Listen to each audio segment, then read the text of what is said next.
कैसे हो दोस्तों, मैं मोहम्मद नईम शेख। तुम्हें बताना चाहते एक बहुत ही पुरानी कहावत है, जब सैया कोतवाल तो डर काहे का। यानी कि हस्बैंड अगर कोतवाल है तो डर काहे का। कुछ यही कहावत इस वक्त रबर वाला बिल्डर पे फिट बैठ रही है। जैसा कि हम जानते हैं कि प्रभात सदन जो 28/26 आरबी चंदोरकर मार्ग near Agripada police station Agripada Mumbai number 11 में वाक़ है, जिससे रबर वाला housing and infrastructure limited develop कर रहे हैं। तो हमने हमारा 7 आरटीए डाले थे महाराष्ट्र स्टेट बोर्ड ऑफ वकफ पंचक्की संभाजी नगर।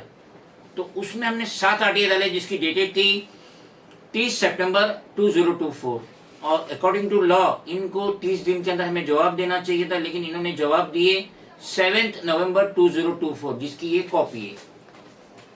ये 7 कॉपी है। और जो मैंने बिगिनिंग में कहा ना, सैया कोतवाल तो डर काहे का, तो अभी ये जो एपेलेट अथॉरिटी है महाराष्ट्र स्टेट बोर्ड ऑफ वकफ, उसकी कारस्तानी में बताता हूँ। गौर से देखिए किस तरीके से बिल्डर के इशारे पे ये इतने बड़े ओहदे पे बैठे हुए लोग डांस करते हैं, नाचते हैं। ये पूरी देख लीजिए, इसने जो रिप्लाई दिया है।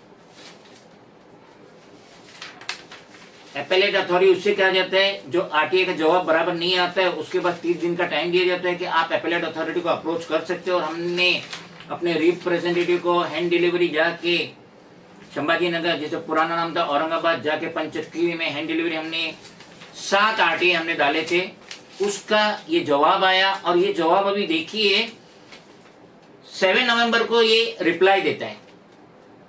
और एपेलेट अथॉरिटी इतना डरा हुआ, इतना डरपोक है कि अपना नाम ही नहीं लिखा। एपेलेट अथॉरिटी लिख रहा है, नाम नहीं लिखा। तो 7 नवंबर को उसने रिप्लाई बनाया और उसने 8 नवंबर को 2:01 पे स्पीड पोस्ट किया। 7 जुमेरात था, 8 तारीख को जुम्मा के दिन 2:01 पे इसने स्पीड पोस्ट किया, जो हमें 12 नवंबर ट्यूसडे हमें मिला 4 बजे। ये 7 के साथ आरटीए का रिप्लाई। अब इसकी चालाकी देखिए, एपेलेट अथॉरिटी की चालाकी देखिए कि ये 8 तारीख को तो पोस्ट करे जुम्मा के दिन, सैटरडे गया, संडे गया, मंडे गया, और हमें मिल रहा है 12 तारीख को ट्यूसडे के दिन 4 बजे। मगर ये हमें आदेश दे रहा है कि आपको 11 तारीख को 11 नवंबर मंडे को 3 बजे आना है। आपकी हेयरिंग होंगी कहां पे? संभाजी नगर औरंगाबाद में। देखे किस तरीके से बिका हुआ ये appellate authority. Maharashtra state board of Waqf का एपेलेट अथॉरिटी जो इतनी बड़ी पोस्ट पे किस तरीके से रबर वाले के हाथों में बिका हुआ है।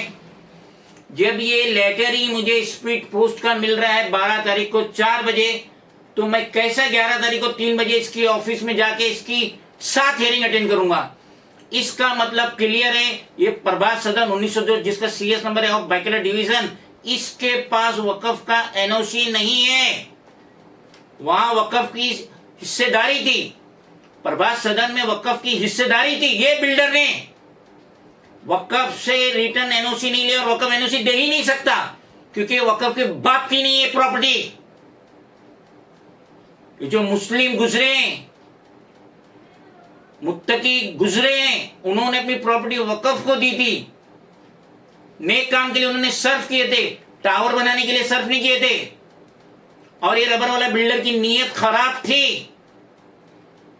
CS number 1902 of Byculla division पे प्रभात सदन, और without getting return permission return NOC from Maharashtra state board of Waqf Aurangabad, उसने वहां से एनओसी नहीं लिया। और ये एपेलेट अथॉरिटी दे भी नहीं सकता एनओसी, इसने टावर खड़ा कर दिया।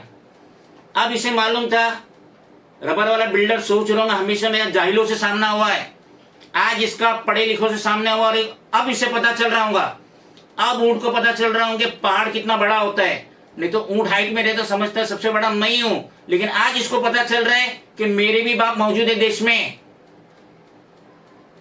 आचार संहिता, इसके लिए हम ये एपेलेट अथॉरिटी के खिलाफ कंप्लेंट नहीं कर रहे। जिस दिन आचार संहिता खत्म हुई, मुमकिन है 30 नवंबर को खत्म हो जाएंगी। 20 को इलेक्शन है, 23 को रिजल्ट है, 30 को खत्म हो जाएंगी। उसके बाद हम इसका गला पकड़ेंगे, ये एपेलेट अथॉरिटी का गला पकड़ेंगे कि कैसे तूने 7 तारीख को लेटर बनाया, 8 तारीख को 2:01 पे पोस्ट किया। तुझे अच्छी तरीके से मालूम था ये लेटर मुंबई, संभाजीनगर औरंगाबाद से मुंबई नहीं पहुंचेगा 11 तारीख को, 12 को पहुंचो। तूने 11 तारीख को 3 बजे का टाइम कैसे दिया?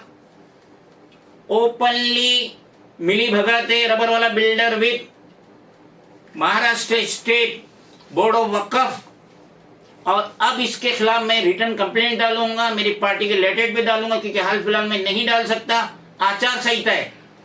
लेकिन सिटीजन को मालूम पड़ जाना चाहिए कि कैसा गोलमाल हो रहा है, और हर इन्वेस्टर को, हर बायर को ध्यान देना चाहिए। प्रभात सदन जो डेवलप हुआ, जिसे रबर वाला हाउसिंग एंड इंफ्रास्ट्रक्चर लिमिटेड ने डेवलप किया, before investing purchasing flat proper investigation ले लो। वहां वकफ की हिस्सेदारी है और वकफ ने कोई एनओसी नहीं दी, उसके बावजूद टावर बन के खड़ा है।